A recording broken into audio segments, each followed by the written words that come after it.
နောက်ဆုံးမိကုန်းကတော့ချမ်းရမိကုန်းမှာနော်အားလုံးကိုသာချမ်းရလည်းမိကျင်တယ်ချမ်းတော့လည်းချမ်းရမိကျင်တယ်ပေါ့နော်အဲ့ဒါဘာလဲဆိုတော့ကိုဘဝမှာယုံကြည်မှုနဲ့နော်ဘဝကိုဘယ်လိုမျိုး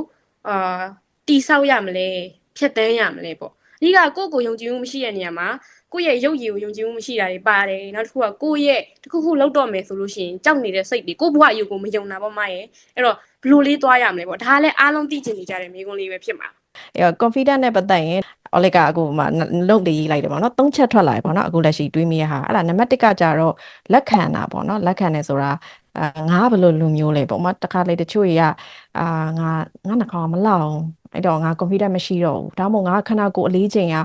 အရန်ပိန်နေအရန်ဝနေတယ်အဲ့တော့ငါမကြိုက်ဘူးဒီလိုမျိုးတွေကိုယ့်ဘောက်ကိုလက်မခံနိုင်ကြဘူးပေါ့နော်လူတွေရှိမှလည်းစကားမပြောတတ်ဘူးငါစကားပြောရင်လည်းအမားတွေပဲဒီလိုလေးကြတော့ကိုယ့်ဘောက်လက်မခံတာပေါ့နော်ဒါပေမဲ့နံပါတ်1ကကိုယ့်ဘောက်လက်ခံရမယ်ပေါ့ဥမာ all ဆိုလဲအတန်တဖြောင်းနဲ့သွားတယ်လူတွေရှိမှဆိုရင်နည်းနည်းစကားပြောတာတစ်မျိုးလေးဖြစ်နေတယ်ဒါပေမဲ့လည်းဒါ all လက်ခံလိုက်တယ် then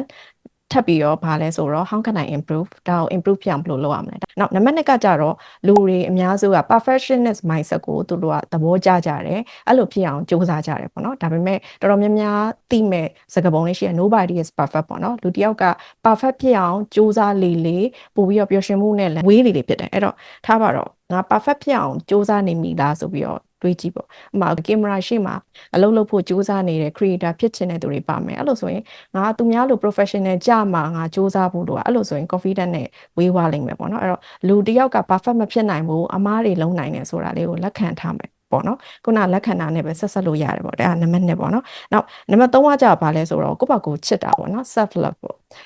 လူတိုင်းမှာအစင်မပြေတဲ့အားနည်းချက်လေးတွေအားသာချက်လေးရာကိုစီရှိရပေါ့နော်အဲ့ဒါတွေကိုအဲ့လိုတော့ချစ်ပေးဖို့လိုတယ်ပေါ့ကိုယ့်ဘာကိုချစ်တယ် okay ငါအခုငါဘာငါမကြိုက်သေးဘူး confident မရှိသေးဘူးဒါပေမဲ့ငါဘာငါချစ်တယ်ငါဘာငါလက်ခံတယ်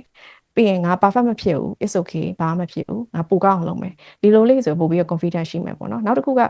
confident ရှိရဆိုအဲ့လိုတွေမျက်လုံးထဲမှာမြင်ထားတာအမျိုးသမီးပဲဖြစ်အမျိုးသားပဲဖြစ်စမတ်ကြဝင်မယ်လူတွေရှိမှ motivational speaker တယောက်လို့စကား headset ချက်လက်ချပြောနေမယ်အမူအရာအဲ့လိုမျိုး alert ကိုစိတ်ထဲမြင်ထားတယ်ပေါ့ဒါပေမဲ့ငါအနေနဲ့ confident ဘယ်လို definition ဖွင့်လဲပေါ့နော်များသောအားဖြင့်လူတွေက तू က confident ဒီလို definition ဖွင့်လို့ငါကလည်း confident ဒီလို definition ဖွင့်နေဆိုပြီးတော့တွေးတတ်ကြရပေါ့ဒါပေမဲ့ကိုယ့်ရဲ့ confident ကိုကိုယ့်ရဲ့ confident version ကိုကိုယ်တိုင် definition ဖွင့်ကြည့်